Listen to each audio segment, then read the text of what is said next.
সিরিয়ার উত্তর পূর্বাঞ্চলীয় হাসাকা প্রদেশে অবস্থিত মার্কিন একটি সামরিক ঘাঁটিতে হামলার ঘটনা ঘটেছে।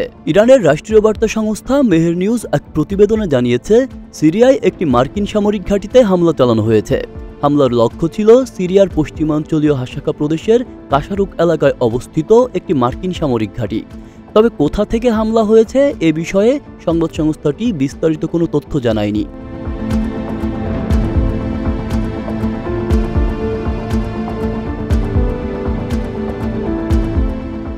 ইরানের পারমাণবিক স্থাপনায় যুক্তরাষ্ট্রের হামলার প্রতিশোধ হিসেবে মধ্যপ্রাচ্যে মার্কিন সামরিক ঘাঁটিতে যে কোনো সময় হামলা চালাতে পারে ইরান, এমন আশঙ্কার মধ্যেই এই হামলার খবর এলো।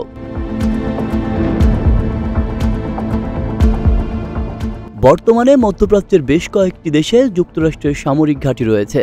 এর মধ্যে রয়েছে ইরাক, কুয়েত, বাহরাইন, কাতার, সৌদি আরব, সংযুক্ত আরব আমিরাত, জর্ডান ও সিরিয়া।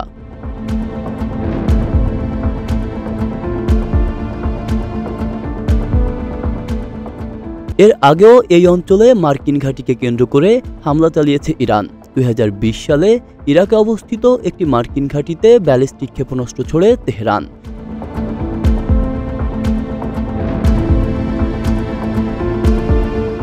সেই হামলা ছিল মার্কিন ড্রোন হামলায় ইরানের ইসলামিক রেভলিউশনারি গার্ড বাহিনীর কুদস ফোর্সের প্রধান জেনারেল কাসেম সোলাইমানি নিহত হওয়ার প্রতিশোধ।